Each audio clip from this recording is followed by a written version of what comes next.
যেখানেই বেহায়াপনা সেখানেই জুতার বাড়ি। পারবেন নাকি নিজেরাই করবেন? আমরা ভ্যালেন্টাইন এই দিনটার সাথে আমরা অভ্যস্ত হতে পারি। ফেব্রুয়ারি মাসে একটা উল্টাপাল্টা দিবস আছে না নেই? নাম কি? ভালোবাসা দিবস, বিশ্ব বেহায়া দিবস। আমার প্রিয় যুবক এবং তরুণ ভাইরা যারা আছেন, আমরা অনেক সময় বিভিন্ন জিনিসের ইতিহাস না জেনেই সেটা আমরা পালন করতে অভ্যস্ত হয়ে যাই। প্রশ্ন করছি প্রিয় নাসির গ্রামের ভাইরা, বলেন তো দেখি, বিশ্ব ভালোবাসা দিবস এইটা যদি ইংরেজি হয় তাহলে ইংরেজি হওয়ার দরকার ছিল ওয়ার্ল্ড লাভ ডে, ভালোবাসা দিবস, লাভ ডে। তো ভালোবাসা দিবস লাভ ডে না হয়ে ভ্যালেন্টাইন ডে কেন? যেহেতু নামের মধ্যেই ভেজাল আছে, আমরা বলতে পারি নিঃসন্দেহে যার নামের মধ্যেই ভেজাল আছে তার কর্মের মধ্যেও ভেজাল আছে। এই যে বিশ্ব বেহায়া দিবস, এই বেহায়া দিবসের মাধ্যমে আমাদের যুব সমাজকে অবাধ যৌনাচার, যৌনতা ও শৃঙ্খলতার দিকে ঠেলে দেওয়া হচ্ছে। প্রিয় যুবক এবং তরুণ ভাইয়েরা, ভ্যালেন্টাইন ডের ইতিহাসটা জানুন। ভ্যালেন্টাইন এটা ছিল একজন ব্যক্তির নাম। এটা মূলত প্রাচীন ইউরোপীয়, গ্রিক, রোমান, পত্তলিকদের একটি সভ্যতা, একটি দিন। আজ থেকে প্রায় 1750 বছর আগে 270 খ্রিস্টাব্দে রোমান সম্রাট ক্লাডিয়াসের শাসন আমলে একজন ব্যক্তি ছিল, তার নাম হচ্ছে ভ্যালেন্টাইন। এই ভ্যালেন্টাইন ব্যক্তি তিনি মেয়েদেরকে টিজ করত, মেয়েদেরকে উত্ত্যক্ত করত, মেয়েদেরকে বাজেভাবে বিহেভ করত, যার কারণে রোমান ক্লাডিয়াস সম্রাট এই ভ্যালেন্টাইন ব্যক্তিকে 270 খ্রিস্টাব্দের 14 ফেব্রুয়ারি শিরচ্ছেদ করেছিল, ফাঁসি দিয়েছিল। পরবর্তীতে খ্রিস্টান পোপরা এই ব্যক্তিকে, এই দিনটাকে নাম করেছে ভ্যালেন্টাইন। প্রিয় ভাইয়েরা আমার, সুতরাং নিঃসন্দেহে বলা যায় এই ভ্যালেন্টাইন এটা কোনো মুসলমানদের সভ্যতা হতে পারে না। এই ভ্যালেন্টাইন এই দিনটা বাংলাদেশে ছিল না। 90-এর আগে আমাদের যারা বাপদাদারা আছেন তারা এই ভ্যালেন্টাইন দিনটা বলতে পারবেন না। 1993 সালে যায় যায় দিন পত্রিকার সম্পাদক ডক্টর শফিকুর রহমান এই দিনটাকে ভ্যালেন্টাইনকে বাংলাদেশে আমদানি করেছে। এই জন্য যেখানেই ভ্যালেন্টাইন, যেখানেই সভ্যতা, যেখানেই বেহায়াপনা, সেখানেই আমাদের যুবকদের কর্মসূচি আছে না নেই? ভ্যালেন্টাইনকে উপলক্ষ করে বিভিন্ন নাটক, সিনেমা তৈরি হচ্ছে। আমার প্রিয় যুবক এবং তরুণ ভাইয়েরা, আপনাদের কিন্তু একটা কর্মসূচি আছে। এই 14 ফেব্রুয়ারিতে আপনারা জুতা নিয়ে বের হবেন। বলেন তো দেখি, কি নিয়ে বের হবেন? আপনাদের ছেঁড়া জুতা আছে না? জুতারে নিয়ে রাস্তায় বের হবেন। যেখানেই বেহায়াপনা সেখানেই জুতার বাড়ি। পারবেন নাকি নিজেরাই করবেন? আমরা ভ্যালেন্টাইন এই দিনটার সাথে আমরা অভ্যস্ত হতে পারি। আল্লাহ আমাদেরকে তৌফিক দিন, আমরা পড়ি আমিন। আউযু বিল্লাহি মিনাশ শাইতানির রাজীম।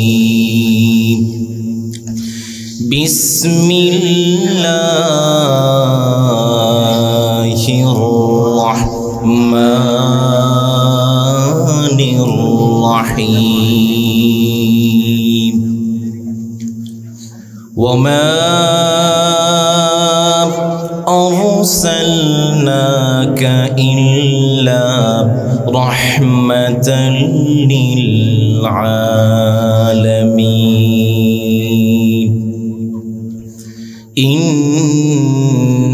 ইন্নাল্লাহা ওয়া মালাইকাতাহু ইউসাল্লুনা আলান নবী ইয়া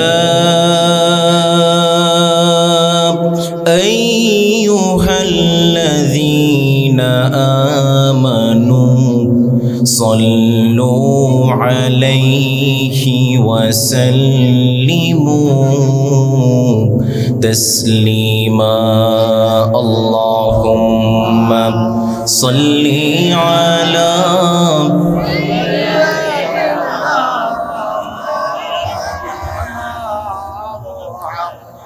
ওয়া আলা আলি সাইয়্যিদিনা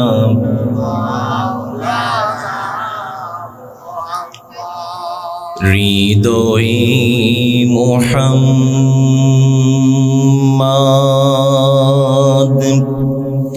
চেতনায় মুহাম্মাদ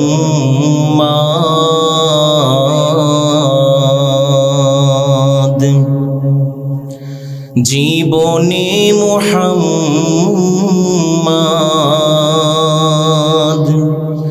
মরণে মুহাম্মাদ হৃদয়ে মুহাম্মাদ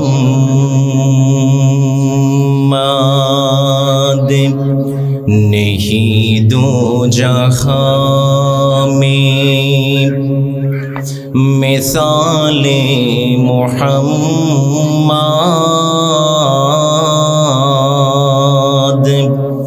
कमाले खुदा है जमाले मुहम्मद हृदये मुहम्मद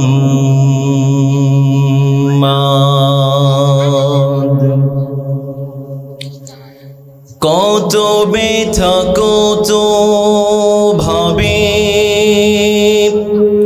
সয়েছ যে তুমি তোমারি খুনে লাল তাইফের ভূমি ফেরেশতা এসে চাই শাস্তির হুকুম লহু মাখা মুহাম্মদ প্রাণেতে হাসরাত হে আল্লাহ দয়া করো হে তাইফবাসী ওরা চিনেনি তো আমি যে মুহাম্মদ নেহি দো জাহাঁ में मिसाले मुहम्मद कमाले खुदा है जमाले मुहम्मद नहीं दो जहां में तुम्हारी नामे आशे मुक्ति जनोतर शून्य धारा पाई शांति बारे बार তোমারি পথে চলে কত প্রাণে ঝরে যাই কাঁদি আমি সারাক্ষণ কাঁদি আমি সারাক্ষণ আজ সেই বেদনাই তবু জানি খুন ছোড়া এ পথে তাইফের এ পথই হলো রাহে মুহাম্মদ নেহি দো জাহাঁ में मिसाले मुहम्मद जमाले खुदा है कमाले मुहम्मद नहीं दो जहां में পড়েন সাল্লাল্লাহু। বাংলাদেশের ঐতিহ্যবাহী জেলা ফেনী ছাগলনাইয়া নার্সির গ্রাম সমাজ কল্যাণ সংগঠনের উদ্যোগে 12তম বার্ষিক তাফসীরুল কোরআন মাহফিল। আজকের এই মাহফিলের সম্মানিত সভাপতি বিশিষ্ট ইসলামী চিন্তাবিদ বিশিষ্ট শিক্ষাবিদ জনাব এনামুল হক আক্তার, বিশিষ্ট সমাজসেবক। আমরা দোয়া করছি আল্লাহ তাআলা প্রিয় ভাইকে দ্বীন এবং ইসলামের জন্য কবুল করুন, আমরা পড়ি আমিন। প্রিয় নাসির গ্রামবাসী, আবারও প্রশ্ন করছি আপনারা সবাই কেমন আছেন? ঢাকা যদি রাজধানী হয় হেনি আন্ডা কুলজা। বন্ধু রসমালাই খাবিনি, পরশুরাম যাবিনি, হেনি মুহুরী নদীর তীরে তীরে কত যে গ্রাম আছে রে, ঠিক না? আমাদের এই পুণ্যভূমিতে কোরআনের মাহফিলের আয়োজন করতে পেরে আপনারা খুশি না বেজার? আমরা সবাই খুশি, পরিমাণেও বেশি। আকাশ বাতাস কাঁপি, গলার সর্বোচ্চ আওয়াজ দিয়ে আমরা রবের দরবারে শুকরিয়া জ্ঞাপন করছি। আমরা পড়ছি আলহামদুলিল্লাহ, আর পড়ছি রব্বানা লাকাল হামদ হামদান কাসীরা তাইয়্যিবা মুবারাকান ফীহি। আমরা প্রশংসা করেছি কার?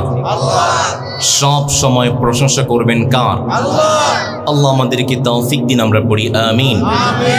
আমার প্রিয় নাসির গ্রামের ভাইয়েরা, একটি সুসংবাদের মাধ্যমে আমাদের আজকের তাফসীর প্রোগ্রামটি শুরু করতে চাই। সেটি হলো আজকে থেকে আর মাত্র 30 দিন বাকি আছে। 30 days left to রমাদান। 30 দিন পরেই আছে আমাদের সামনে রমাদান। রমাদান পেয়ে আপনারা খুশি না বেজার? আল্লাহুম্মা বারিক লানা ফি রজব ওয়া শাবান ওয়া বাল্লিগনা রমাদান। আমরা আওয়াজ করে পড়ছি আমিন। প্রিয় ভাইয়েরা আমার, আজকে আমাদের তারিখ হচ্ছে 31 জানুয়ারি। কালকেই শুরু হয়ে যাবে ফেব্রুয়ারি, তাই না?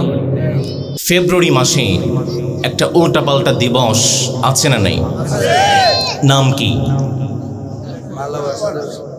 ভালোবাসা দিবস, বিশ্ব বেহায়া দিবস। আমার প্রিয় যুবক এবং তরুণ ভাইরা যারা আছেন, আমরা অনেক সময় বিভিন্ন জিনিসের ইতিহাস না জেনে সেটা আমরা পালন করতে অভ্যস্ত হয়ে যাই। প্রশ্ন করছি প্রিয় নাসির গ্রামের ভাইরা, বলেন তো দেখি, বিশ্ব ভালোবাসা দিবস এইটা যদি ইংরেজি হয় তাহলে ইংরেজি হওয়ার দরকার ছিল ওয়ার্ল্ড লাভ ডে, ভালোবাসা দিবস, লাভ ডে। তো ভালোবাসা দিবস লাভ ডে না হয়ে ভ্যালেন্টাইন ডে কেন? যেহেতু নামের মধ্যেই ভেজাল আছে, আমরা বলতে পারি নিঃসন্দেহে যার নামের মধ্যেই ভেজাল আছে তার কর্মের মধ্যেও ভেজাল আছে। এই যে বিশ্ব বেহায়া দিবস, এই বেহায়া দিবসের মাধ্যমে আমাদের যুব সমাজকে অবাধ যৌনাচার, যৌনতা ও শৃঙ্খলতার দিকে ঠেলে দেওয়া হচ্ছে। প্রিয় যুবক এবং তরুণ ভাইয়েরা, ভ্যালেন্টাইন ডের ইতিহাসটা জানুন। ভ্যালেন্টাইন এটা ছিল একজন ব্যক্তির নাম। এটা মূলত প্রাচীন ইউরোপীয়, গ্রিক, রোমান, পত্তলিকদের একটি সভ্যতা, একটি দিন। আজ থেকে প্রায় 1750 বছর আগে 270 খ্রিস্টাব্দে রোমান সম্রাট ক্লাডিয়াসের শাসন আমলে একজন ব্যক্তি ছিল, তার নাম হচ্ছে ভ্যালেন্টাইন। এই ভ্যালেন্টাইন ব্যক্তি তিনি মেয়েদেরকে টিজ করত, মেয়েদেরকে উত্ত্যক্ত করত, মেয়েদেরকে বাজেভাবে বিহেভ করত, যার কারণে রোমান ক্লাডিয়াস সম্রাট এই ভ্যালেন্টাইন ব্যক্তিকে 270 খ্রিস্টাব্দের 14 ফেব্রুয়ারি শিরচ্ছেদ করেছিল, ফাঁসি দিয়েছিল। পরবর্তীতে খ্রিস্টান পোপরা এই ব্যক্তিকে, এই দিনটাকে নাম করেছে ভ্যালেন্টাইন। প্রিয় ভাইয়েরা আমার, সুতরাং নিঃসন্দেহে বলা যায় এই ভ্যালেন্টাইন এটা কোনো মুসলমানদের সভ্যতা হতে পারে না। এই ভ্যালেন্টাইন এই দিনটা বাংলাদেশে ছিল না। 90-এর আগে আমাদের যারা বাপদাদারা আছেন তারা এই ভ্যালেন্টাইন দিনটা বলতে পারবেন না। 1993 সালে যায় যায় দিন পত্রিকার সম্পাদক ডক্টর শফিকুর রহমান এই দিনটাকে ভ্যালেন্টাইনকে বাংলাদেশে আমদানি করেছে। এই জন্য যেখানেই ভ্যালেন্টাইন, যেখানেই সভ্যতা, যেখানেই বেহায়াপনা, সেখানেই আমাদের যুবকদের কর্মসূচি আছে না নেই? ভ্যালেন্টাইনকে উপলক্ষ করে বিভিন্ন নাটক, সিনেমা তৈরি হচ্ছে। আমার প্রিয় যুবক এবং তরুণ ভাইয়েরা, আপনাদের কিন্তু একটা কর্মসূচি আছে।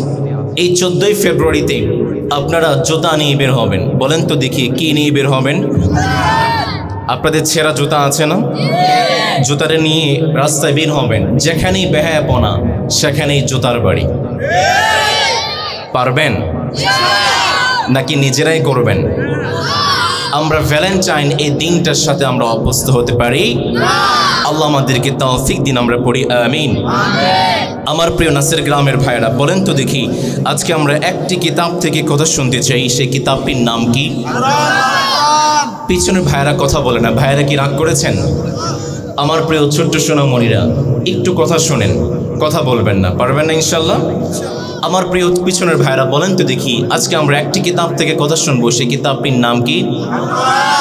আমার ভাইরা এখনো রাগ ভাঙে নাই, সবাই একটু আওয়াজ করে বলেন তো সেই কিতাবটির নাম কি? এই যে কিতাব আল কোরআন, এই কিতাবের মধ্যে কোনো ভুল আছে? কোনো সন্দেহ আছে? যালিকাল কিতাব লা রাইবা ফীহ, this is a book there is no doubt, a guidance for those who are muttaqin।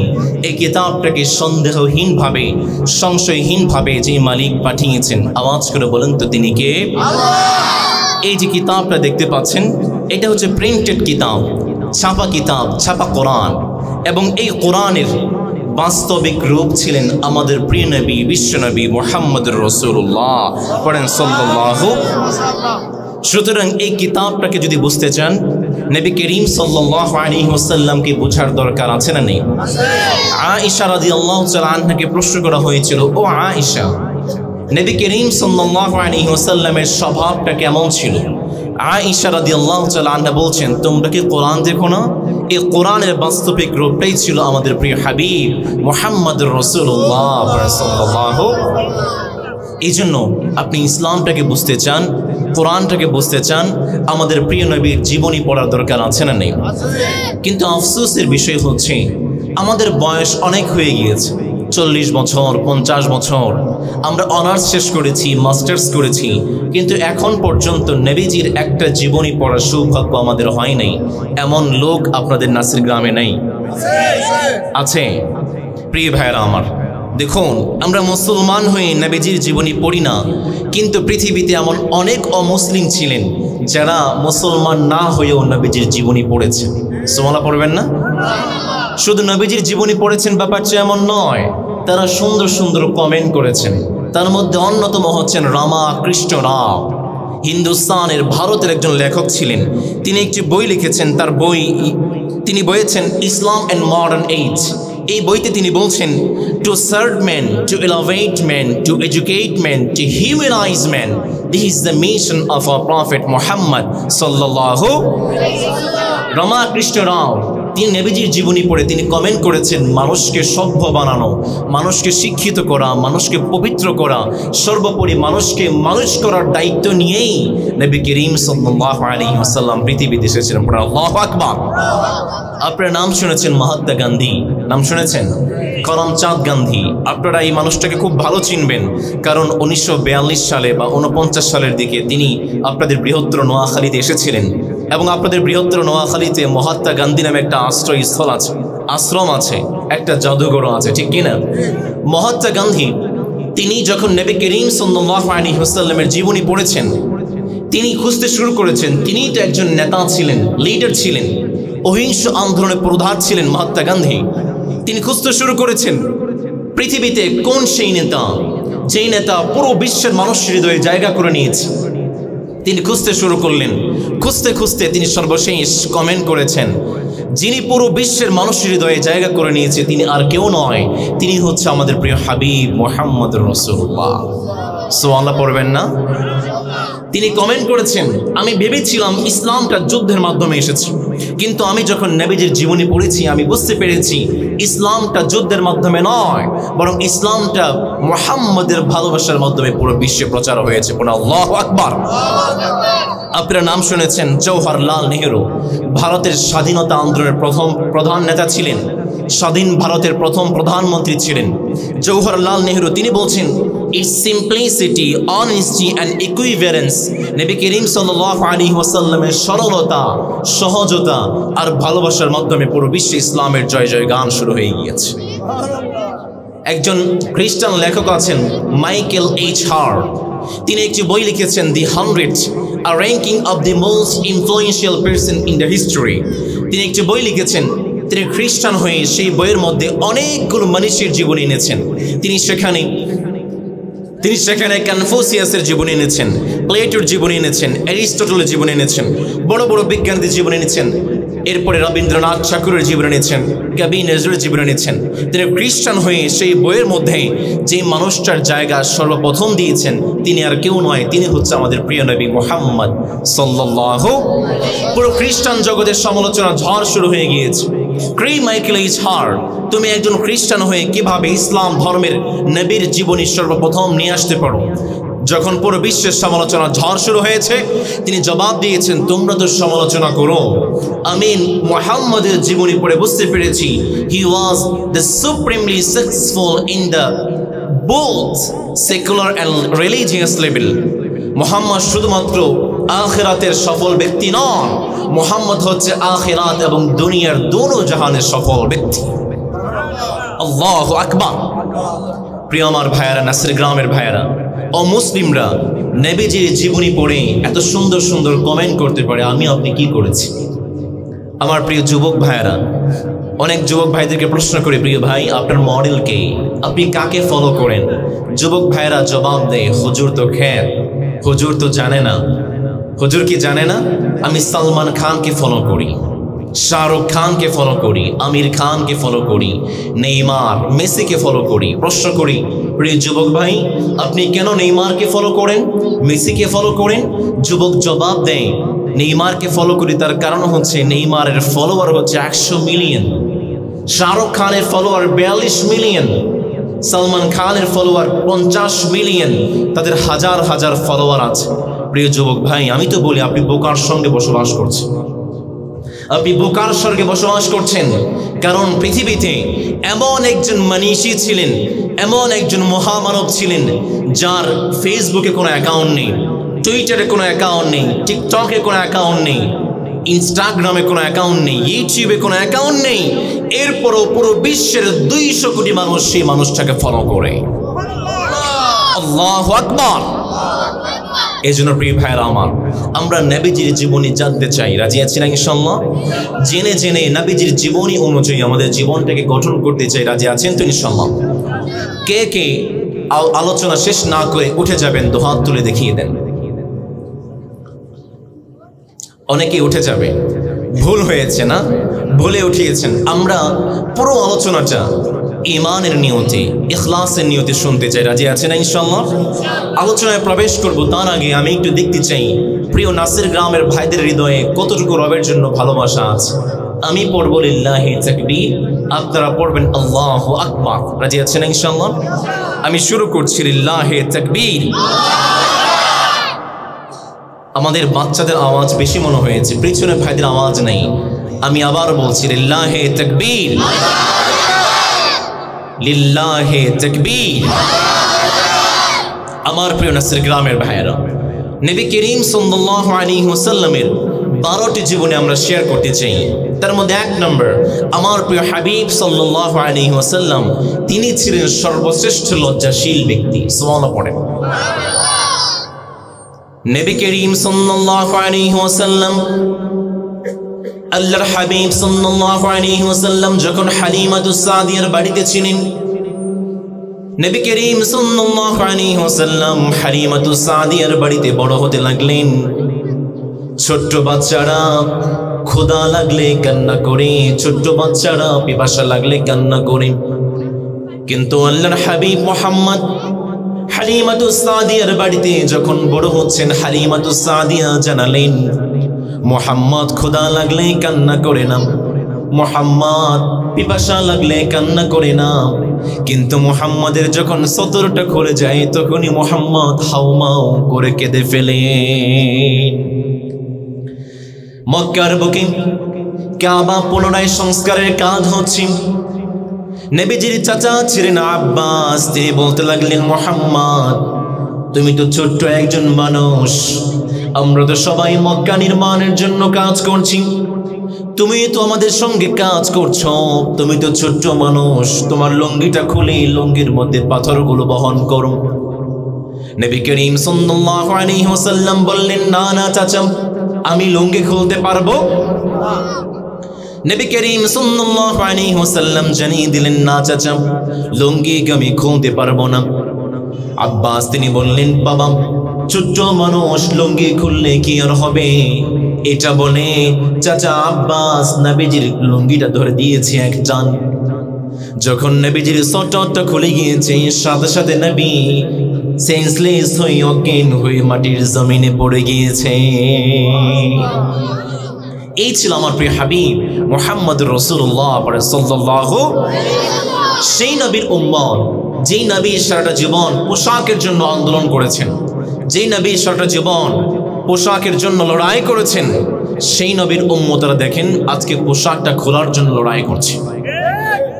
আমার অনেক যুবক ভাইরা আছে, এই যে কি ছেলে নাকি মেয়ে, ছেলেরা পড়ছে মেয়েদের পোশাক, মেয়েরা পড়ছে ছেলেদের পোশাক, এমন বেহায়াপনা আপনাদের সমাজে নাই? সর্বনাশ। একজন ছেলে দাঁড়িয়ে আছে, সে কি ছেলে নাকি মেয়ে বোঝাই যায় না। একজন মেয়ে এমন ভাবে গেট আপ করেছে, ছেলেদের পোশাক পরে, টাইট ফিট জিন্স পরে, শার্ট পরে, টপ পরে, সে কি মেয়ে সেটা বোঝাই যায় না। এরকম ডিস্কো আপনাদের সমাজে আছে? আগের মতো শান্তি তো আর এখন পাওয়া যায় না, মানুষ সব পাল্টে গেছে, পাল্টেনি তো জামানা। মানুষ সব পাল্টে গেছে, জামানা ঠিকই আছে, জামানা ঠিকই আছে, মানুষ সব পাল্টে গেছে, ঠিক না? চুলগুলো খাটো খাটো, শার্ট প্যান্ট আটো সাঁচো, সানগ্লাস চোখে তার যেন কোনো জমিদার, বুঝতা পায়ে দিয়ে, কাঁধে এক ব্যাগ নিয়ে, ঠোঁটে দেয় লিপস্টিক, হাসে শুধু ফিক ফিক। ওদিকে গেল দু চোখ, মনে হলো ভদ্রলোক, কাছে গিয়ে দেখি হায়রে পুরুষ মানুষ না। মশাল নিয়ে দাঁড়ায় আছে মিস জরিনা আপা, মশাল নিয়ে দাঁড়ায় আছে মিস জরিনা আপা, মশাল নিয়ে দাঁড়ায় আছে মিস জরিনা, ঠিক কিনা? লম্বা লম্বা আছে চুল, কানেতেও আছে দুল, হাতেতে সোনার চুড়ি, চিকন ফিতার ঘড়ি, পাঞ্জাবি গায়ে দিয়ে হাতা আছে মোড়ানো, লম্বা ওড়নাটা কাঁধে আছে ঝুলানো, হেঁটে চলে আঁকা বাঁকা যেন কোনো নায়িকা। কাছে গিয়ে দেখি হায়রে মাইয়া মানুষ না, ওইটা হলো আঙ্গপাড়ার মিস্টার সোহেল রানা, ওইটা হলো আঙ্গপাড়ার মিস্টার সোহেল রানা, ওইটা হলো আঙ্গপাড়ার মিস্টার সোহেল রানা, ঠিক কিনা? এরকম ডিস্কো যেখানেই পাবেন সেখানেই আমাদের প্রতিবাদ করা দরকার আছে না নাই? নবী করিম সাল্লাল্লাহু আলাইহি ওয়াসাল্লাম সারাটা জীবন পোশাকের জন্য আন্দোলন করেছেন। এখন যারা পোশাকটা খোলার জন্য আন্দোলন করে, আমি তো বলি এটা কোনো মানুষের আন্দোলন হতে পারে না, বরং এটা হচ্ছে শয়তানের আন্দোলন। এটা আমি নিজ থেকে বানিয়ে বলি নাই। এবার আসুন কোরআন কি বলে শুনি। কোরআন কত চমৎকার করে বলছে, বান্দা শোনো শোনো। আদম আলাইহিস সালাম যখন জান্নাতে বসবাস করছেন, মালিক আদম আলাইহিস সালামকে জানিয়ে দিলেন, আদম ওই যে একটা গাছ দেখা যায়, ওই গাছের কাছে বলেও যাওয়া যাবে না। আদম আলাইহিস সালামের কাছে শয়তান এসে বলে, আদম তুমি জানো নাকি মালিক তোমাকে ওই গাছের কাছে যেতে কেন নিষেধ করেছে? আদম বলে, কেন নিষেধ করেছে বলো?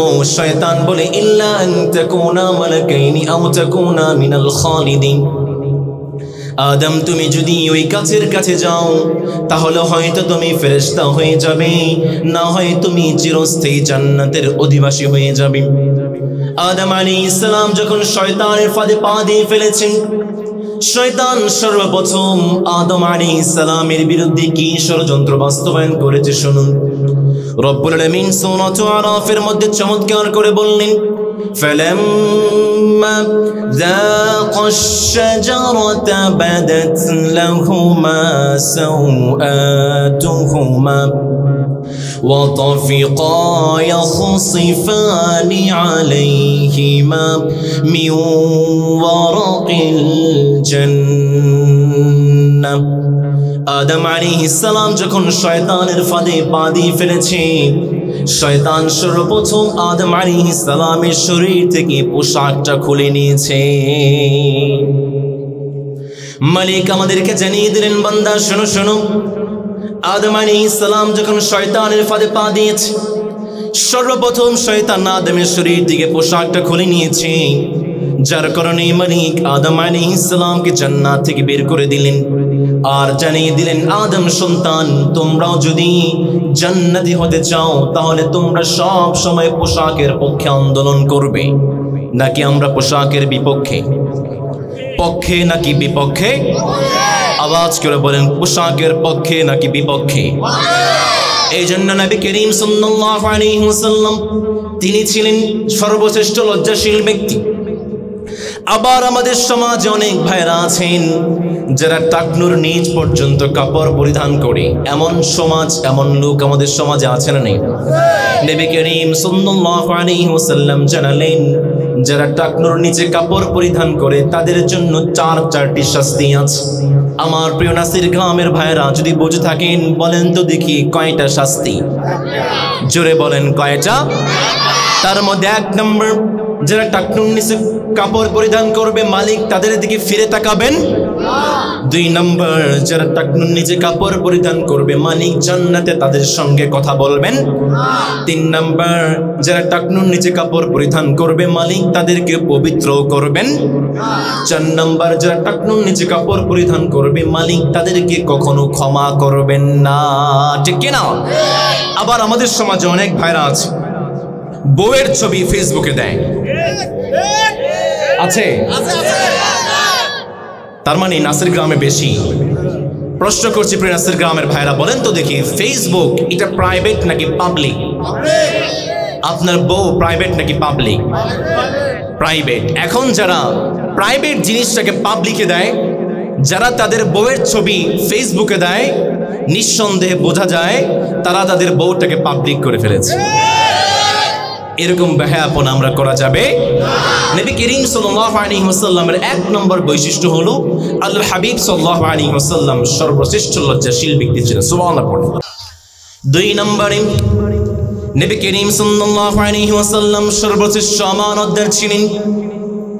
যারা সারাটা দিন আল্লাহর হাবিবকে গালিগালাজ করেছে, দিন শেষে তারাই আল্লাহর হাবিবের কাছে আমানত রেখেছে।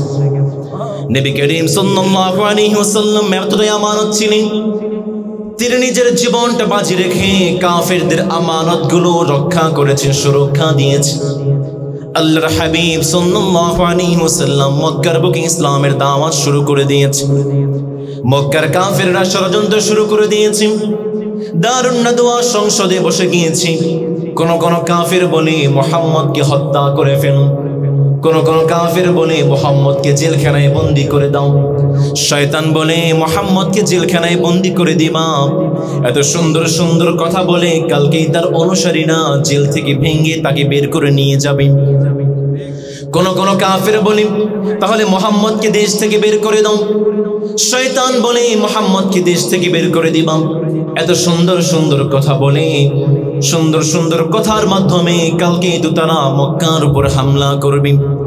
শয়তান বলে আমার কাছে একটা পদ্ধতি আছে যার মাধ্যমে তোমরা মুহাম্মদকে কাবু করতে পারবে। মক্কার কাফেররা বলে কি সেই পদ্ধতি? বলো বলো। শয়তান বলে মুহাম্মদকে হত্যা করতে হবে। নাউযুবিল্লাহ পড়বেন না? মক্কার কাফেররা ষড়যন্ত্র শুরু করে দিয়েছে, মুহাম্মদকে হত্যা করতে হবে। কিন্তু আমরা যদি হত্যা করতে যাই, মুহাম্মদের যে গোত্র আছে বনু হাশিম, তারা কিন্তু আমাদেরকে ছাড় দিবে না। তাহলে কি করা যায়? কি করা যায়? মক্কায় যতগুলো গোত্র আছে প্রত্যেকটা গোত্র থেকে যুবকদেরকে বাছাই করব, আর যুবকদেরকে বাছাই করে করে তাদের সবার হাতে একটা করে তরবারি তুলে দেব।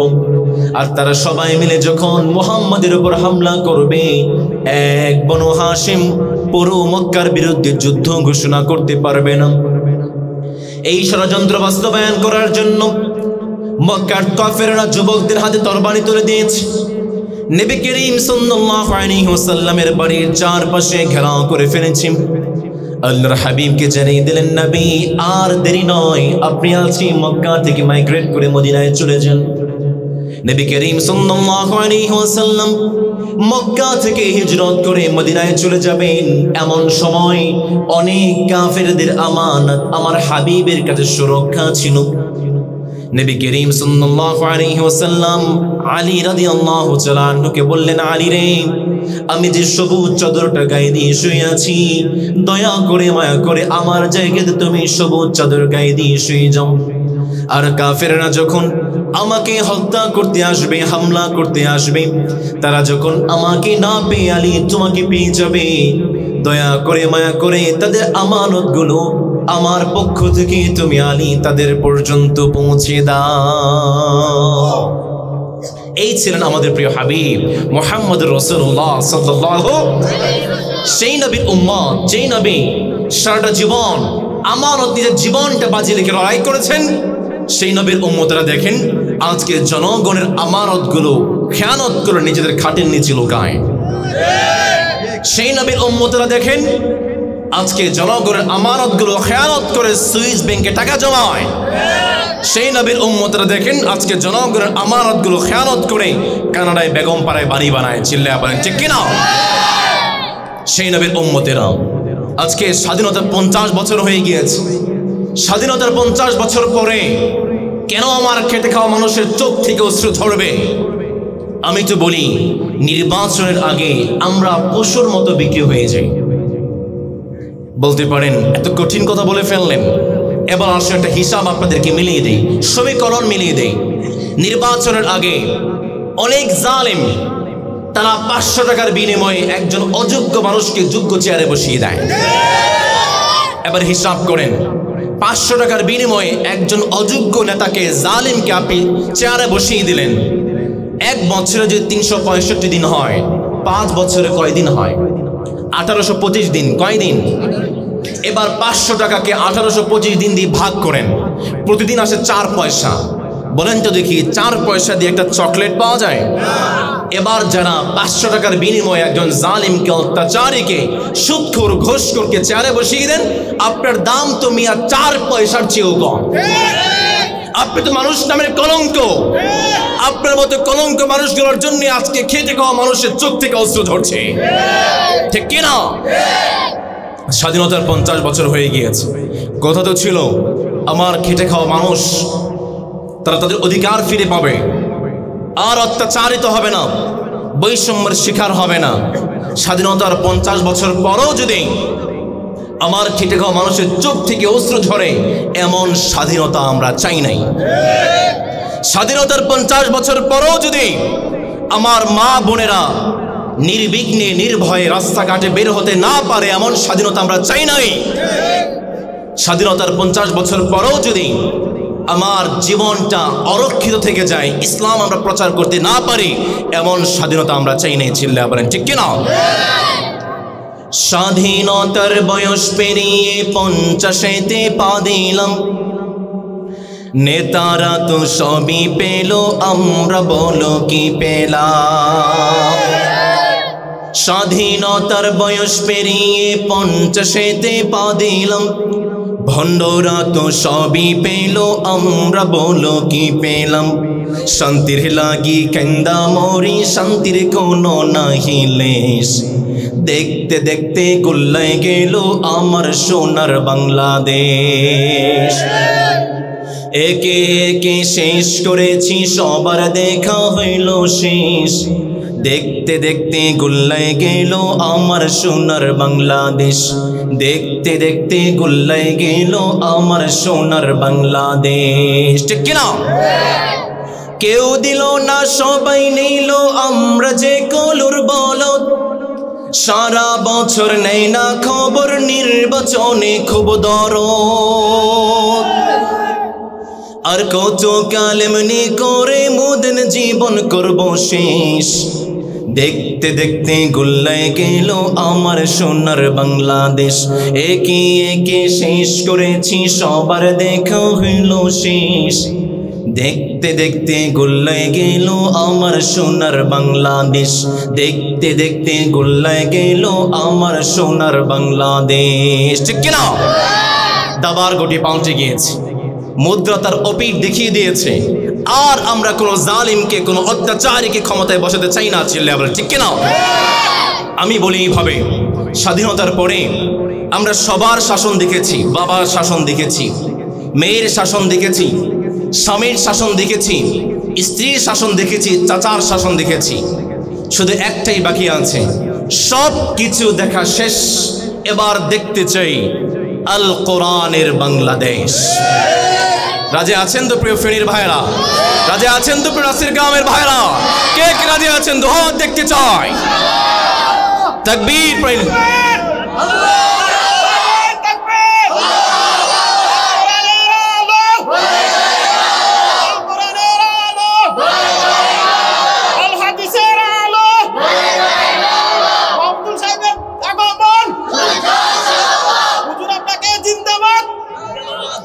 আল্লাহ আমাদেরকে তৌফিক দিন, আমরা পড়ি আমিন। প্রিয় ভাইরা আমার, কোরআন যদি বাংলার জমিনে চলে আসে, বাংলার অবস্থা কেমন হবে জানার দরকার আছে না নেই? আমরা আবু বকর রাদিয়াল্লাহু তাআলা আনহুকে প্রশ্ন করলাম, আবু বকর, তোমার খিলাফতের সময়টা কেমন ছিল বলো? আবু বকর রাদিয়াল্লাহু তাআলা আনহু যখন খলিফা হয়েছেন, খলিফা হওয়ার পরের দিন আবু বকর তার কার্যালয়ের বাহিরে একটা লিস্ট তিনি তৈরি করলেন। আর সেই লিস্টের মধ্যে মদিনার সমস্ত বিধবা অসহায়দের মানুষদের নাম থেকে তৈরি করে ফেললেন। আর মদিনার বুকে ঘোষণা করে দিলেন, তোমরা যে যে পারবে এই বৃদ্ধা অসহায় নারীদেরকে তোমরা সাহায্য করবে, সহযোগিতা করবে। ওমর রাদিয়াল্লাহু তাআলা আনহু তিনি সেই সময় সফর ছিলেন, মদিনার বাহিরে ছিলেন। ওমর রাদিয়াল্লাহু তাআলা আনহু যখন মদিনাতে আসলেন, তিনি দেখতে পেলেন আবু বকর যে লিস্ট তৈরি করেছেন, সেই লিস্টের মধ্যে সমস্ত সাহাবে কেরাম এক একজন বৃদ্ধা মহিলাকে নিয়ে নিয়েছে, কিন্তু নিচে একটা নাম দেখা যায় যে নামের সাথে এখন পর্যন্ত কোনো সাহাবীর নাম বসে নাই। ওমর রাদিয়াল্লাহু তাআলা আনহু চিন্তা করলেন, এটাই তো সুযোগ। পরের দিন ফজরের সালাত আদায় করার পরে ওমর চলে গিয়েছেন বৃদ্ধামার বাড়িতে।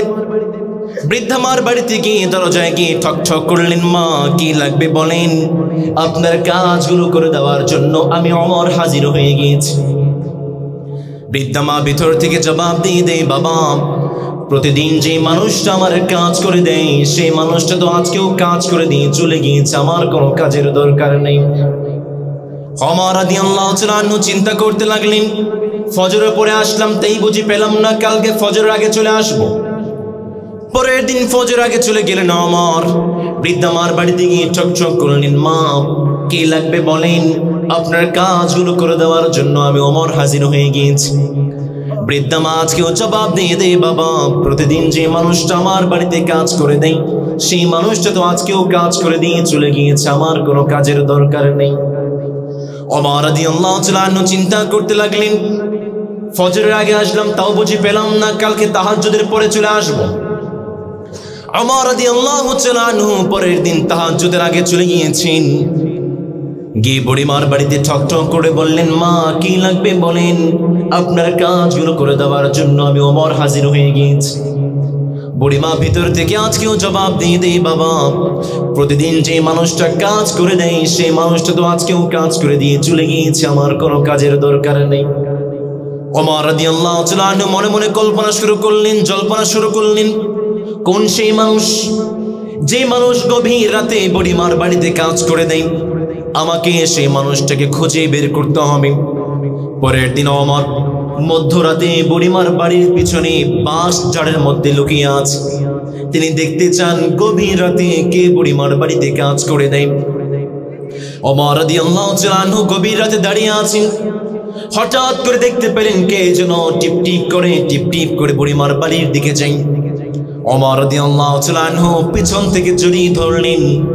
যখন পিছন থেকে জড়িয়ে ধরেছেন, তিনি আর বুঝতে বাকি নাই যিনি প্রতিদিন গভীর রাতে বুড়িমার বাড়িতে কাজ করে দেয় তিনি আর কেউ নয়, তিনি হচ্ছেন মদিনার খলিফা, মদিনার প্রেসিডেন্ট, আমার পরম বন্ধু আবু বকর রাদিয়াল্লাহু তাআলা আনহু। ওমর রাদিয়াল্লাহু তাআলা আনহু প্রশ্ন করলেন, আবু বকর, সবই তো বুঝলাম, কিন্তু তোমার পায়ে জুতা কোথায়? আবু বকর রাদিয়াল্লাহু তাআলা আনহু জবাব দিয়ে বললেন, বন্ধু, গভীর রাতে বুড়িমার বাড়িতে কাজ করে দেই কোনো মানুষকে দেখানোর জন্য নয়। আমি যদি পায়ে জুতা পরি, যখন হেঁটে চলে যাব পায়ের মধ্যে ঠকঠক সাউন্ড হতে পারে, আশেপাশের মানুষ বুঝে ফেলতে পারে। কিন্তু আমি তো কোনো মানুষকে দেখানোর জন্য নয়, বরং আমি তো বুড়িমার বাড়িতে কাজ করছি জান্নাতে রবের পাশে একটা ঘর যেন আমি আবু বকর তৈরি করতে পারি। এই ছিল আবু বকর রাদিয়াল্লাহু তাআলা আনহু। আবু বকর রাদিয়াল্লাহু তাআলা আনহু তিনি যখন খলিফা থেকে ইন্তেকাল করছেন, ইন্তেকাল করার সময় আবু বকর একটা গামছা, একটা বালতি, একটা গামলা রেখে গিয়েছিলেন। আর তিনি তার পরিবারকে ওসিয়ত করেছিলেন, আমার মৃত্যুর পরে এই তিনটা জিনিস তোমরা বাইতুল মালে জমা করে দেবে। আল্লাহু আকবার। আবু বকর রাদিয়াল্লাহু তাআলা আনহু সারাটা জীবন যে ভাতাগুলো নিয়েছেন, যে বেতনগুলো নিয়েছিলেন, মৃত্যুর সময় তার পরিবারকে বলে গিয়েছিলেন, আমার পরিবার, আমি সারাটা জীবন যত ভাতা নিয়েছি, বেতন নিয়েছি, আমার স্থাবর অস্থাবর সমস্ত সম্পত্তি বিক্রি করে তোমরা সেই ভাতাগুলো বাইতুল মালে জমা করে দিবে। সুবহানাল্লাহ পড়বেন না? এই ছিল ইসলামিক রাষ্ট্রের খলিফা। এমন সুন্দর রাষ্ট্র আমরা পেতে চাই কি চাই না? ওমর রাদিয়াল্লাহু তাআলা আনহু তিনি ঘরের মধ্যে একটা মোমবাতি জ্বালিয়ে কাজ করছেন। হঠাৎ করে একজন মেহমান চলে এসেছেন। ওমরের দরজায় ঠক ঠক করলো, ওমর বাড়িতে আছে নাকি? ওমর রাদিয়াল্লাহু তাআলা আনহু তিনি দরজাটা খুলে যে মোমবাতি জ্বালিয়ে কাজ করছিলেন সেই মোমবাতিটা ফু দিয়ে বন্ধ করে আরেকটা মোমবাতি তিনি জ্বালিয়ে দিয়েছেন। মেহমান বলতে লাগলো, ওমর একটা মোমবাতি জ্বালানোই ছিল, এইটা বন্ধ করে আরেকটা মোমবাতি জ্বালানোর কি দরকার ছিল ওমর? ওমর রাদিয়াল্লাহু তাআলা আনহু জবাব দিয়ে দিলেন, মেহমান তুমি তো রাষ্ট্রের কোনো মেহমান নও, আমি রাষ্ট্রের টাকায় কেনা মোমবাতি জ্বালিয়ে রাষ্ট্রের কাজ করছিলাম, তুমি তো আমার মেহমান, সুতরাং রাষ্ট্রের টাকায় কেনা মোমবাতি জ্বালিয়ে নয়, বরং আমার টাকায় কেনা মোমবাতি জ্বালিয়ে আমি ওমর তোমার মেহমানদারি করতে চাই। এমন একজন শাসক যদি আমার দেশেও হতো, আমার দেশ আজ সোনার টুকরায় পরিণত হতো, ঠিক কিনা? এমন যদি হতো আমার দেশের শাসক হতো আবু বকরের মতো, হতো ওমরের মতো। এমন যদি হতো আমার দেশের শাসক হতো ওমরেরই মতো, হতো আবু বকরের মতো। জনগণের খোঁজ খবর নিত রাত দুপুরে, খোঁজে খোঁজে দেখতো কে কেউ আছে অনাহারে। আমার দেশের মা বোনেরা লাঞ্ছিত হতো না, আমার দেশের কৃষক শ্রমিক বঞ্চিত হতো না, আমার দেশের মা বোনেরা লাঞ্ছিত হতো না, আমার দেশের কৃষক শ্রমিক বঞ্চিত হতো না। ধনী গরিব ভালোবাসার জীবন ফিরে পেত যদি আমার শাসক হতো ওমরেরই মতো, হতো আবু বকরের মতো। এমন যদি হতো আমার দেশের শাসক হতো ওমরেরই মতো, হতো আবু বকরের মতো। আওয়াজ করে বলতে হবে, ঠিক কিনা? এই জন্য আমরা কোরআন আছে যেখানে আমরা আছি, কোরআন নাই যেখানে আমরাও নাই। কোরআনের সাথে থাকতে রাজি আছেন তো ইনশাআল্লাহ? নবী করিম সাল্লাল্লাহু আলাইহি ওয়াসাল্লামের 2 নম্বর বৈশিষ্ট্য ছিল আমার হাবিব সাল্লাল্লাহু আলাইহি ওয়াসাল্লাম তিনি ছিলেন সর্বশ্রেষ্ঠ আমানতদার। 3 নম্বর আমার হাবিব সাল্লাল্লাহু আলাইহি ওয়াসাল্লাম তিনি ছিলেন সবচেয়ে সত্যবাদী। সুবহানাল্লাহ পড়েন। নবী করিম সাল্লাল্লাহু আলাইহি ওয়াসাল্লাম 63 বছর বয়সে একবারের জন্য মিথ্যা কথা বলেন নাই। নবী করিম সাল্লাল্লাহু আলাইহি ওয়াসাল্লাম জানিয়ে দিলেন যারা মিথ্যা কথা বলে তাদের জন্য 2টা শাস্তি।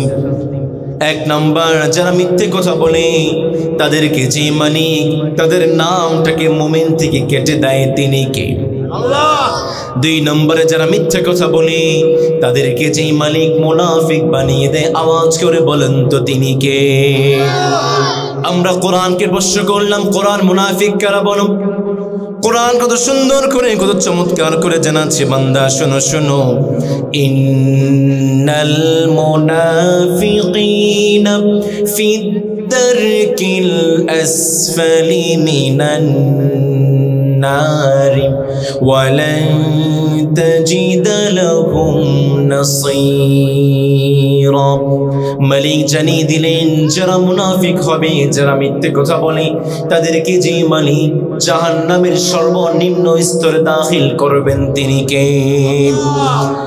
এরপরে 4 নম্বরে আমার প্রিয় হাবিব সাল্লাল্লাহু আলাইহি ওয়াসাল্লাম তিনি ছিলেন একজন আদর্শবান পিতা সুবহানাল্লাহ পড়েন আমাদের সমাজে অনেক বাবারা আছে অনেক মায়েরা আছে তারা যখন সন্তান জন্মগ্রহণ করে সন্তানকে বলে বাবা ওই যে ইন্ডিয়ান নায়ক দেখছো এই ইন্ডিয়ান নায়কের মতো তোমাকে হতে হবে অনেক মায়েরা আছে তারা বলে বাবা দেখছো নাকি স্টার জলসার যে ড্যান্সার আছে ওই ড্যান্সারের মতো তোমাকে হতে হবে এমন ডাকাইত মা বাপ আমাদের সমাজে নেই এখন যদি আপনি আপনার সন্তানকে বলেন বেটা নায়ক নায়িকার মতো হতে হবে আপনার সন্তান বলবে আমার মায়ের আদেশ বাবার মতো গাইতে হবে গান সেদিন থেকে গানি জীবনে গানি আমার প্রাণ ঠিক কিনা কিন্তু আপনার সন্তানকে যদি বলেন বেটা জগৎ বিখ্যাত আলেম তোমাকে হতে হবে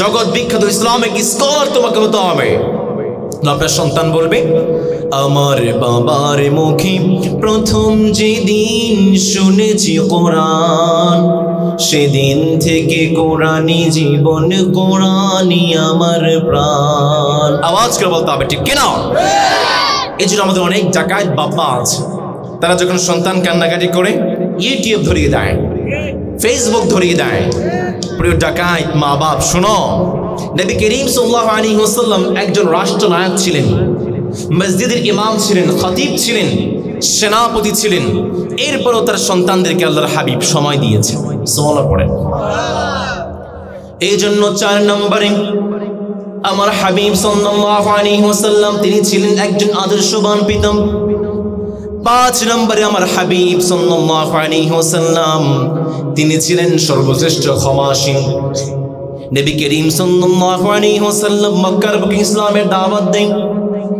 সাহাবায়ে কেরামকে যেখানেই পায় সেখানেই সাহাবায়ে কেরামকে পিটায় সাহাবায়ে কেরামকে যেখানেই পায় সেখানেই সাহাবায়ে কেরামকে আঘাত করে বিলাল রাদিয়াল্লাহু তাআলা আনহু যখন কালেমা পড়ে মুসলমান হলেন বিলালের মুরিদ ছিল উমাইয়া বিলালকে উত্তপ্ত মরুভূমির প্রান্তরে শুইয়ে দিয়েছে উত্তপ্ত কয়লার মধ্যে শুইয়ে দিয়েছে মদিনাতে বিলাল সাহাবায়ে কেরামদের সাথে বসে আছেন সাহাবায়ে কেরাম বিলালের পেটটাকে চাপড়ে চাপড়ে দিচ্ছেন আর বলছেন বিলাল তোমার কি ছোটবেলায় কোনো বসন্ত রোগ হয়েছিল নাকি ছোটবেলায় কি তোমার কোনো রোগ হয়েছিল নাকি পিঠে বড় বড় গর্ত হয়ে আছে কারণটা কি বিলাল রাদিয়াল্লাহু তাআলা আনহু তিনি জবাব দিয়ে দিলেন না রে ভাই ছোটবেলায় আমার কোনো রোগ হয় নাই আমি যখন কালেমা পড়ে মুসলমান হয়েছি আমার মুনিব উমাইয়া উত্তপ্ত কয়লার মধ্যে আমাকে শুইয়ে দিয়েছে আর কয়লাগুলো জ্বলতে জ্বলতে আমার পিঠের মধ্যে ঢুকে গিয়েছে পিঠ থেকে চর্বি গলে গলে কয়লার আগুনটা পর্যন্ত বন্ধ হয়ে গিয়েছে সাহাবায়ে কেরাম যেখানেই যায় সেখানেই সাহাবায়ে কেরামকে পিটে নবী করিম সাল্লাল্লাহু আলাইহি ওয়াসাল্লাম কল্পনা করতে লাগলেন তায়েফে আছে আমার নানার দেশের মানুষ হতে পারে আমার নানার দেশের মানুষ আমার কালেমা গ্রহণ করবে ইসলামটা গ্রহণ করবে বুক ভরা আশা নিয়ে বুক ভরা স্বপ্ন নিয়ে আমার হাবিব তায়েফের দিকে ছুটতে শুরু করলেন তায়েফের মানুষকে কালেমার দিকে আহ্বান শুরু করলেন কালেমার দিকে আহ্বান শুরু করলেন তায়েফের মানুষ আল্লাহর হাবিবের ডাকে সাড়া দেয় নাই উপরন্তু আল্লাহর হাবিবকে পাথর নিক্ষেপ করতে শুরু করেছে নবী করিম সাল্লাল্লাহু আলাইহি ওয়াসাল্লাম তায়েফ থেকে ভাগতে শুরু করলেন পিছন থেকে তায়েফের কাফেররা আল্লাহর হাবিবকে পাথর নিক্ষেপ করে আল্লাহর হাবিব অজ্ঞান হয়ে মাটির জমিনে পড়ে গেলেন আবার যখন জ্ঞানটা ফিরে আসলো আল্লাহর হাবিব আবার উঠে দৌড়তে শুরু করলেন পিছন থেকে তায়েফের কাফেররা আল্লাহর হাবিবকে পাথর নিক্ষেপ করে আল্লাহর হাবিব আবার অজ্ঞান হয়ে জমিনে পড়ে গেলেন আবার উঠে দৌড়াতে শুরু করলেন আবার পিছন থেকে পাথর নিক্ষেপ করে সর্বশেষ আল্লাহর হাবিব অজ্ঞান হয়ে মাটির জমিনে পড়ে গিয়েছে। তায়েফের কাফেররা ভাবতে শুরু করেছে মুহাম্মদ ইন্তেকাল করেছে, মুহাম্মদ মৃত্যুবরণ করেছে। নবী করিম সাল্লাল্লাহু আলাইহি ওয়াসাল্লাম তিনি যখন জ্ঞানটা ফিরে এসেছে, তিনি আশেপাশে তাকাতে শুরু করলেন কেউ আছে নাকি। তিনি যখন দেখতে পেলেন আশেপাশে আর কেউ নাই, এমন একটা দৌড় মারলেন যেন তায়েফের কোনো কাফের আল্লাহর হাবিবকে ধরতে না পারে। কারণ নবীজি জানতেন আজ যদি তায়েফের কাফেররা ধরে ফেলে আমার কোনো রক্ষা নাই। নবী করিম সাল্লাল্লাহু আলাইহি ওয়াসাল্লাম ভাগতে শুরু করলেন, দৌড়াতে শুরু করলেন। জিবরিল আলাইহিস সালাম আল্লাহর হাবিবকে বললেন, নবী একটা বার আদেশ করেন, তায়েফের দুই পাশে দুইটা পাহাড়কে চাপিয়ে দিয়ে তায়েফবাসীকে ধ্বংস করে দেব। নবী করিম সাল্লাল্লাহু আলাইহি ওয়াসাল্লাম জানিয়ে দিলেন, জিবরিল রে, আমি তো মুসার মতো বদদুয়া করতে পারবো না, আমি তো ইব্রাহিমের মতো বদদুয়া করতে পারবো না। আজকে তায়েফের মানুষ ইসলাম গ্রহণ করছে না, কিন্তু এমন একটা সময় আসবে যে সময় তায়েফের বুকে পথ করে কালেমার দাওয়াত শুরু হয়ে যাবে।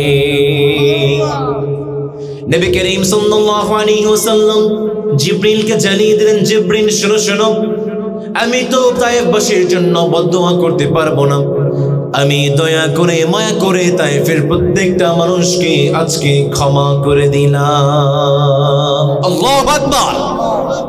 নবী করিম সাল্লাল্লাহু আলাইহি ওয়াসাল্লাম এমন একটা ক্ষমার উপমা দেখিয়েছেন, ঐতিহাসিকটা বলছেন পৃথিবীর ইতিহাসে এমন ক্ষমার নজির অন্য কোনো মানুষ দেখাতে পারে নাই। সুবহানাল্লাহ পড়বেন না? ঐতিহাসিকটা বলছে, Prophet's novel character is a practical explanation of compassion, mercy, forgiveness, and much more. He is unmatchable, he is lovable, he is unforgettable. নবীজির মতো দয়াশীল পৃথিবীর বুকে আর কেউ হতে পারে? নবী করিম সাল্লাল্লাহু আলাইহি ওয়াসাল্লাম এতটাই ক্ষমাশীল ছিলেন, তারা ক্ষমার দয়া দেখে ইহুদি একজন আব্দুল্লাহ বিন সালিম তিনি কালেমা পড়ে মুসলমান হয়েছে। সুবহানাল্লাহ পড়বেন না? নবীজির একজন খাদেম ছিলেন ইহুদি, তিনি যখন নবী করিম সাল্লাল্লাহু আলাইহি ওয়াসাল্লামের দয়ার উপমা দেখেছেন, ক্ষমার উপমা দেখেছেন, সেই ইহুদিও কালেমা পড়ে মুসলমান হয়েছে। এই জন্য প্রিয় ভাইরা আমার, আমরা মানুষকে ক্ষমা করতে পারবো ইনশাআল্লাহ। রাজি আছেন ইনশাআল্লাহ? বর্তমান সায়েন্স বলছে the act of forgiveness can lower the risk of heart attack. অনেকের হার্ট অ্যাটাকের সমস্যা আছে, আপনি মানুষকে ক্ষমা করেন, আপনার হার্ট অ্যাটাকের সমস্যা কমে যাবে। মানুষকে ক্ষমা করেন, আপনার ডায়াবেটিস কমে যাবে। মানুষকে ক্ষমা করেন, আপনার টেনশন কমে যাবে।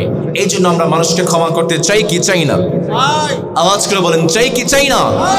এই জন্য নবী করিম সাল্লাল্লাহু আলাইহি ওয়াসাল্লামের 5 নম্বর বৈশিষ্ট্য ছিল, আল্লাহর হাবিব সাল্লাল্লাহু আলাইহি ওয়াসাল্লাম সবচেয়ে ক্ষমাশীল ছিলেন। 6 নম্বরে আল্লাহ হাবিব সাল্লাল্লাহু আলাইহি ওয়াসাল্লাম সর্বশ্রেষ্ঠ বিচারক ছিলেন। সুবহানাল্লাহ পড়বেন না? আজকের এলাকার অবস্থা, সালিশ বিচার অবস্থাগুলোর দিকে তাকিয়ে দেখেন। আজকে বিচারের বাণীগুলো নিবৃত্তিতে নীরবে কেঁদে কেঁদে মরছে। আজকে কোরআন এবং হাদিসের মাধ্যমে বিচার হচ্ছে না বলে নির্দোষ এবং উলামায়ে কেরাম জেলখানার মধ্যে বন্দী আছে, আর সন্ত্রাসগুলো বাইরে ঘোরাফেরা করছে। আজকে কোরআন এবং হাদিসের মাধ্যমে বাংলার জমিনে আমানতের সাথে বিচার হচ্ছে না বলে শাইখুল হাদিসের পায়ে ডান্ডা বেড়ে পড়ানো হয়, আর নর্তকীদেরকে সম্মানের সাথে নিয়ে যাওয়া হয়। ঠিক কিনা? নবী করিম সাল্লাল্লাহু আলাইহি ওয়াসাল্লাম তিনি ছিলেন সর্বশ্রেষ্ঠ বিচারক। আল্লাহর হাবিব সাল্লাল্লাহু আলাইহি ওয়াসাল্লামের সময় একজন সম্ভ্রান্ত পরিবারের মেয়ে, বনু মখজুমিয়া গোত্রের একজন মেয়ে, তিনি চুরিতে ধরা পড়েছেন। আর ইসলামের বিধান হলো যিনি চুরিতে ধরা পড়বেন তার হাতটাকে কেটে ফেলতে হবে। নবী করিম সাল্লাল্লাহু আলাইহি ওয়াসাল্লাম জানিয়ে দিলেন তার হাতটাকে কেটে ফেলুন। সাহাবায়ে কেরাম অবাক হয়ে গেলেন, না না, কেবলমাত্র মদিনা রাষ্ট্র শুরু হয়েছে, এখন যদি বনু মখজুমিয়া গোত্রের নারীর হাতটাকে কেটে ফেলা হয় তাহলে তো মদিনায় একটা বিশৃঙ্খলা তৈরি হয়ে যাবে।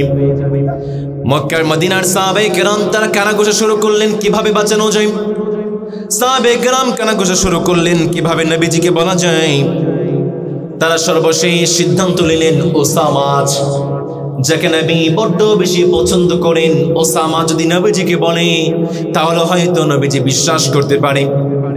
সবাই ওসামাকে বললেন, ওসামা যাও যাও নবীজিকে বলো। ওসামা যখন গিয়ে বললেন, নবী বনু মখজুমিয়া সম্ভ্রান্ত পরিবারের নারী, যদি তার হাতটাকে আপনি কেটে ফেলেন তাহলে মদিনাতে একটা বিশৃঙ্খলা তৈরি হয়ে যাবে, হাতটাকে কাটিয়েন না। ওসামা যখন নবীজিকে বললেন হাতটাকে কাটিয়েন না, নবীজির চেহারাটা আগুনের গোলার মতো লাল হয়ে গিয়েছে। নবীজি বলতে শুরু করলেন, ওসামা তুমি বুঝি আমাকে আল্লাহর বিধান বাস্তবায়নে বাধা দাও? আজকে যদি বনু মখজুমিয়া গোত্রের নারী না হই, আমার কলিজার টুকরা ফাতেমা চুরিতে ধরা পড়তো, আমি তার হাতটাকে কেটে ফেলতে এক মুহূর্তের জন্য বিলম্ব করতাম না। আল্লাহু আকবার। অনেকের মনে আসতে পারে একটু অবিচার হয়ে গেল না, হাতটা কেটে ফেলবে, অবিচার হয়ে গেল না? প্রিয় ভাইরা আমার, যারা চোর আছে, যারা ডাকাত আছে, তাদেরকে ধরেন, ধরে ধরে টেলিভিশন লাইভ কাজ করে তাদের হাতটাকে কেটে ফেলেন। আগামী 1 মাসের মধ্যে বাংলার জমিন থেকে সমস্ত চুরিগুলি বন্ধ হয়ে যাবে। তাই বলে কি ছেঁচড়া চোর যারা অভাবে তারা চুরি করে তাদের হাতটাকে কাটবেন না? যারা কলমের খোঁজা দিয়ে সালমান এফ রহমানের মতো আমার খেটে খাওয়া মানুষের 57,000 কোটি টাকা পাচার করে দেয়, তাদেরকে ধরেন এবং তাদের হাতটাকে আগে কাটতে হবে। এজন্য প্রিয় ভাইরা আমার, নবী করিম সাল্লাল্লাহু আলাইহি ওয়াসাল্লাম তিনি ছিলেন সর্বশ্রেষ্ঠ বিচারক। 7 নম্বরে নবী করিম সাল্লাল্লাহু আলাইহি ওয়াসাল্লাম তিনি সবার আগে সালাম দিয়েছেন। সুবহানাল্লাহ পড়বেন না?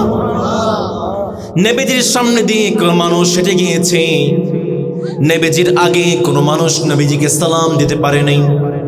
এই জন্যই তো নবী করিম সাল্লাল্লাহু আলাইহি ওয়াসাল্লাম জানিয়েছেন, 4টি কাজ করবে, বিনা হিসাবে যে মালিক জান্নাত দেবে, নামাজ করে বলেন তিনি কে? আল্লাহ। নবী করিম সাল্লাল্লাহু আলাইহি ওয়াসাল্লাম 1 নম্বরে বললেন আফশুস সালাম, বেশি বেশি করে সালাম দাও, বিনা হিসাবে যে মালিক জান্নাত দিবেন তিনি কে? আল্লাহ। 2 নম্বরে ওয়াতি'মুত তাআম, অসহায় মানুষদেরকে খাবার খাও। 3 নম্বরে ওয়াসিলুল আরহাম, আত্মীয়তার বন্ধনটাকে টিকিয়ে রাখো।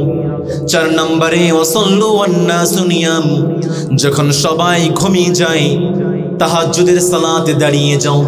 এই 4টি কাজ যখন কোনো একজন মুসলমান করবে, যে মালিক তাকে বিনা হিসাবে জান্নাতে ঢুকিয়ে দেবেন তিনি কে? আবার যখন জানা নেই, কথা বলেন আছে না নেই? মদিনাতে গিয়ে সালাম দিতে চাই কি চাই না? আপনারা চান না? আওয়াজ করে বলেন চাই কি চাই না? ডেকে লাও মাবুদাল্লাহ,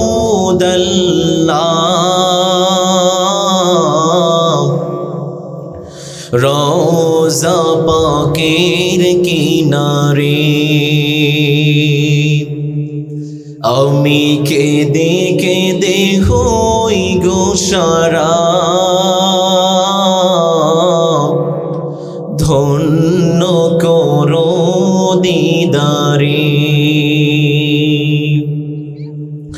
ডেকে লাও রাসূলুল্লাহ, রোজা পাকের কিনারে, আমি কেঁদে কেঁদে হই গো সারা, ধন্য করো দিদারে। 2 সাথীকে পাশে নিয়ে হায় ঘুমিয়ে আছেন নিঝুম নিরালায়, সাড়া দাও হাবিবাল্লাহ, রোজা পাকের কিনারে, আমি কেঁদে কেঁদে হই গো সারা, ধন্য করো দিদারে। ডেকে লাও মাবুদাল্লাহ,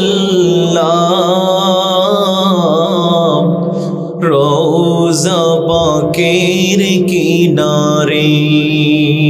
আমরা চিল্লায় পড়ছি আমিন। নবী করিম সাল্লাল্লাহু আলাইহি ওয়াসাল্লাম 7 নম্বরে তিনি সবার আগে সালাম দিয়েছেন।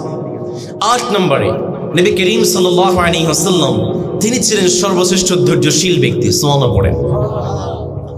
নবী করিম সাল্লাল্লাহু আলাইহি ওয়াসাল্লাম তিনি যখন মক্কার বুকে সালাত আদায় করতেন, আবু জেহেল এসে উটের নাড়ি ভরে আল্লাহর হাবিবের কাঁধের উপরে চাপিয়ে দিয়েছে। নাউযুবিল্লাহ পড়বেন না?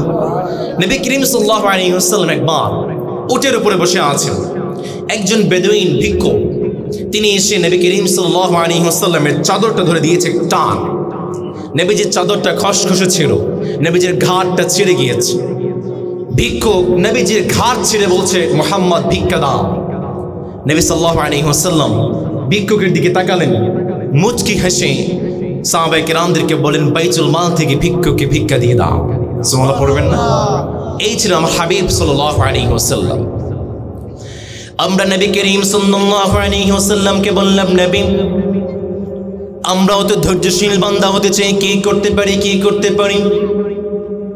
নবী করিম সাল্লাল্লাহু আলাইহি ওয়াসাল্লাম কত সুন্দর করে চমৎকার করে বললেন, তোমরা যদি ধৈর্যশীল বান্দা হতে চাও বেশি বেশি করে কোরআন তিলাওয়াত করার দরকার আছে না নেই? আবার আমরা আল্লাহর হাবিবকে বললাম, নবী ধৈর্যশীল বান্দা হলাম, আমাদের লাভটা কি?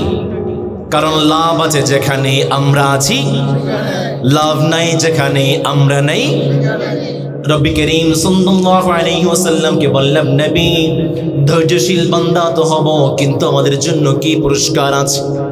রব্বুল আলামিন কত সুন্দর করে চমৎকার করে বললেন, বান্দা শুনো শুনো, ওয়া ইন তাসবিরু ওয়া তাত্তাকু লা ইয়াদুররুকুম কাইদুহুম শাইআ।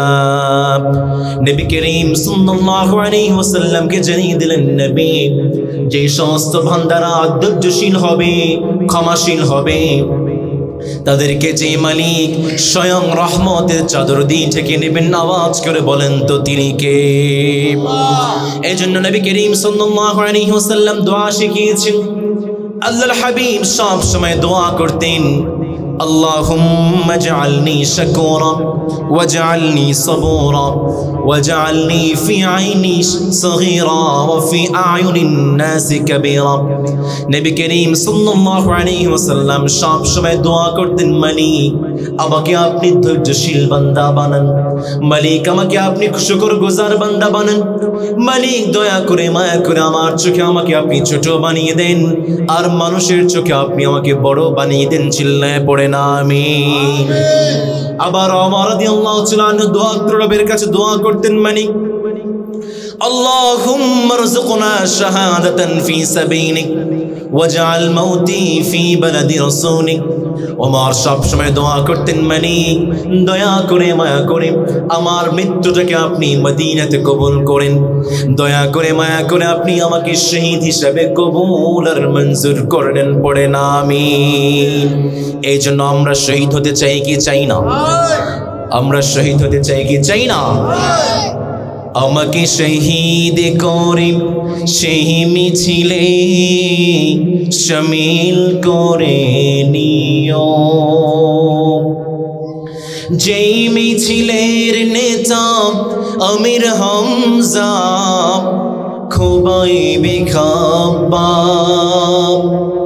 আল্লাহর কাছে যারা অতি প্রিয় শামিল করে নিও। আওয়াজ করে পড়তে হবে আমিন।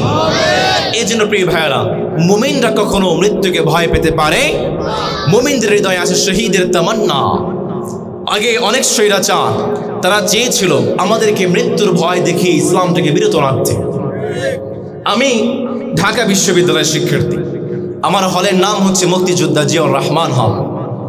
আমি হলে ছিলাম এক সপ্তাহ। তখনকার তৎকালীন স্বৈরাচার ছিল। আমি যখন হলে ছিলাম, আমার মুখে দাঁড়িয়ে আছে, মাথায় টুপি আছে, আমাকে বারবার হত্যার হুমকি দিয়েছে। কোন শীতের মধ্যে রাত 2টা আমাকে হল থেকে বের করে দিয়েছে, কোন শীতের মধ্যে রাত 3টা আমাকে হল থেকে বের করে দিয়েছে। তারা যেখানেই দাড়ি ছিল, যেখানেই টুপি ছিল, যেখানে ইসলাম ছিল, তারা চেয়েছিল বাংলার জমিনে ইসলামটাকে বন্ধ করে দিতে, কিন্তু আজকে তাকিয়ে দেখেন, যারা ইসলামটাকে বাংলার জমিনে বন্ধ করার ষড়যন্ত্র করেছিল, মালিক তাদেরকে এমন ভাবে বন্ধ করেছেন, বাংলার আনাচে কানাচে তাদের নামটা নেওয়ার মতো কোনো মানুষ খুঁজে পাওয়া যায় না। আমাদেরকে শহীদের তামান্না দেখায়, মৃত্যুর ভয় দেখায়। মুমিন কখনো, মুসলমান কখনো মৃত্যুর ভয় পেতে পারে না, চিল্লায় বলতে হবে ঠিক কিনা? নবী করিম সাল্লাল্লাহু আলাইহি ওয়াসাল্লাম 8 নম্বর, তিনি ছিলেন ধৈর্যশীল ব্যক্তি। 9 নম্বর, নবী করিম সাল্লাল্লাহু আলাইহি ওয়াসাল্লাম তিনি ছিলেন বিনয়ী একজন মানুষ। সব সময় চোখটাকে নিজের দিকে রাখতেন। এখন তো আমাদের সমাজে কিছু ডাকাত বের হয়েছে। আগে ছিল গরিব, টাকা পয়সা ছিল না, এখন টাকা পয়সা হয়েছে, এখন তার পাটাকে মাটিতেই পড়তে চায় না, আছে না নেই? নবী করিম সাল্লাল্লাহু আলাইহি ওয়াসাল্লাম তিনি ছিলেন সবচেয়ে বিনয়ী। 10 নম্বরে আল্লাহর হাবিব সাল্লাল্লাহু আলাইহি ওয়াসাল্লাম তিনি সবসময় মানুষকে দান করেছেন। সুবহানাল্লাহ পড়বেন না? নবী করিম সাল্লাল্লাহু আলাইহি ওয়াসাল্লাম তার হাতে যা এসেছে তাই তিনি দান করেছেন। তার একজন স্ত্রী ছিলেন উম্মে সালমা, অথবা একটা নাম হতে পারে, মাথা থেকে ছুটে গিয়েছে। তার বিবির কাছে নবীজির জন্য কিছু গোশত চলে আসলো। একজন ভিক্ষুক তিনি আসলেন, মা কোনো খাবার আছে নাকি? বিবি চিন্তা করতে লাগলেন, খাবারটা দিয়ে দিব, নবীজির জন্য হাদিয়া এসেছে, নবীজি তো খেতে পারবে না, খাবারটা দেওয়া যাবে না। ভিক্ষুক চলে গেল। নবী করিম সাল্লাল্লাহু আলাইহি ওয়াসাল্লাম বাড়িতে আসলেন।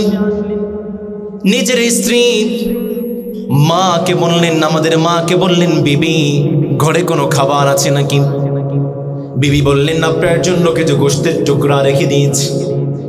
বিবি যখন গোশতের টুকরা ঢাকনা খুলেছেন, তিনি দেখতে পেলেন একটা গোশতের টুকরা নাই, সবগুলো পাথর হয়ে গিয়েছে। নবী করিম সাল্লাল্লাহু আলাইহি ওয়াসাল্লাম জানিয়ে দিলেন, তোমাদের যাদের সামর্থ্য আছে, তোমাদের যাদের শক্তি আছে, সব সময় সুখে দুঃখে তোমরা এক রবের জন্য দান করবে। আওয়াজ করে বলেন তো তিনি কে? হাল্লাকা সিররুন ইনদাল্লাহ বাইনাকা আনতা ওয়া বাইনাল্লাহ هل لك صدقات تخفى لا يعلمها إلا الله هل لك سر عند الله بينك أنت وبين الله هل لك صدقات تخفى لا يعلمها إلا الله قصص لا تكشف إلا بكتابك حين ترى الله ما حراك بهذا أن يحرك عندك عند الله চিল্লা পড়তে হবে আল্লাহু আকবার। এই জন্য প্রিয় ভাইরা আমার, সুখে আছেন দুঃখে আছেন, নবীজি শিখিয়েছেন সব সময় এক রবের জন্য দান করুন। আওয়াজ করে বলেন তো তিনি কে? 11 নম্বর, নবী করিম সাল্লাল্লাহু আলাইহি ওয়াসাল্লাম তিনি ছিলেন সবচেয়ে আদর্শবান স্বামী। সুবহানাল্লাহ পড়বেন না?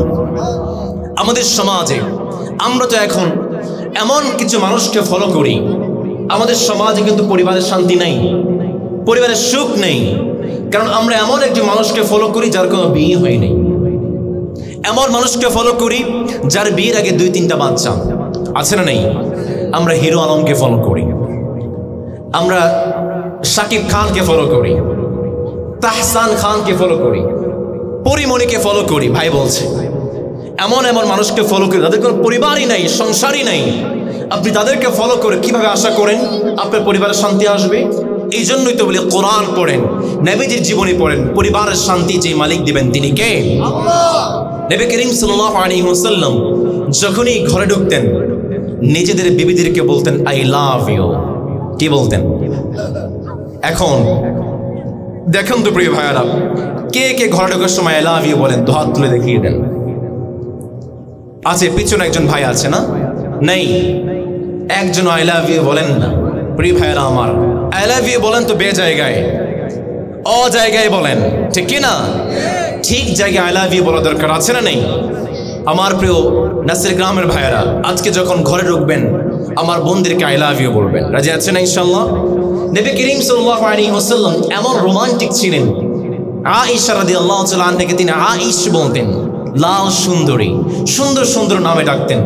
নবী করিম সাল্লাল্লাহু আলাইহি ওয়াসাল্লাম এবং তার বিবিরা একই গ্লাসে পানি খেয়েছেন। সুবহানাল্লাহ পড়বেন না?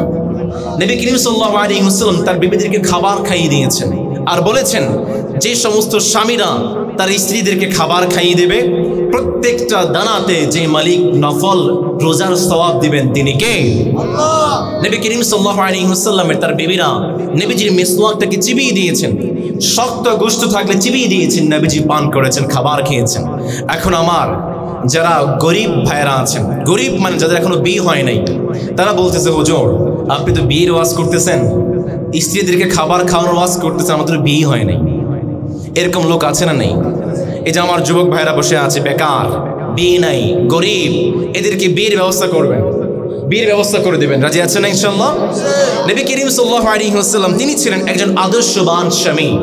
এখন যারা বউদের সাথে ঝামেলা করে এদের কিন্তু চেহারা ভালো হয় না, কারণ বউদের সাথে ঝামেলা করবেন, বউ তো রান্না বান্না করবে না, রান্না বান্না না করলে চেহারার 12টা বেজে যায়, ঠিক কিনা?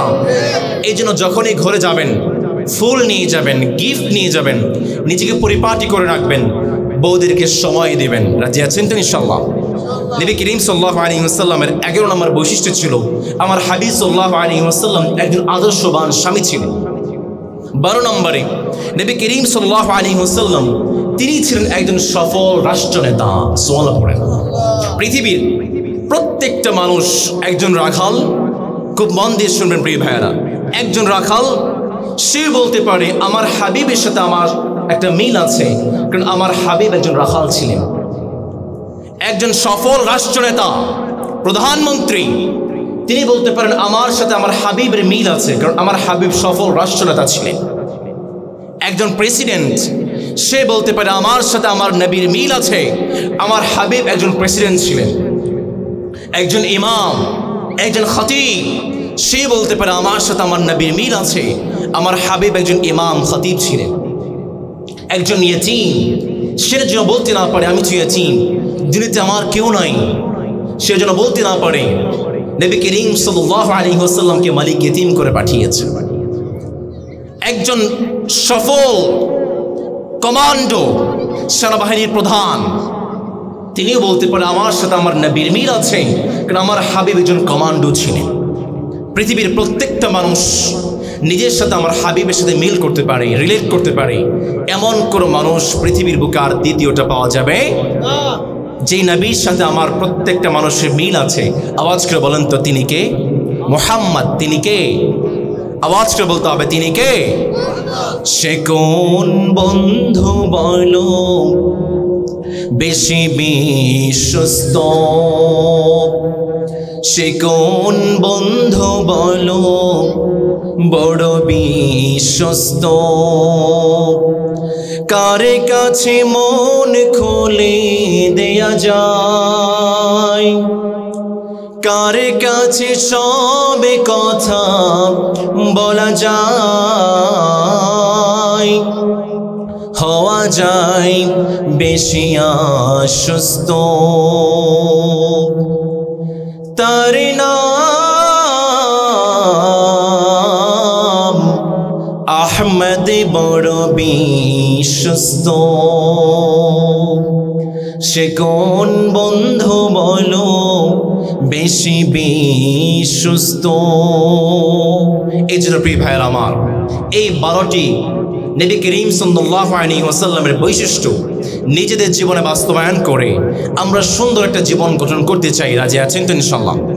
প্রিয় নাসির গ্রামের ভাইরা, পিছনে ভাইদের দিকে জবাব চাচ্ছি, প্রিয় ভাইরা আমার, এই 12টি বৈশিষ্ট্য বাস্তবায়ন করে সুন্দর সমাজ গঠন করতে চাই। রাজি আছেন তো ইনশাআল্লাহ?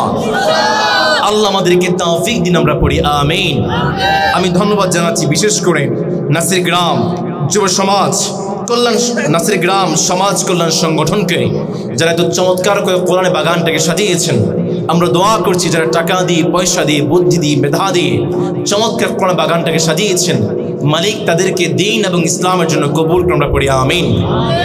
অত্র এলাকাতে যত মানুষ কবরের বাসিন্দা হয়ে আছেন, এই মাহফিলের জরিয়া করে প্রত্যেকটা কবরকে মালিক জান্নাতের টুকরা বানিয়ে দিন, আমরা পড়ি আমিন।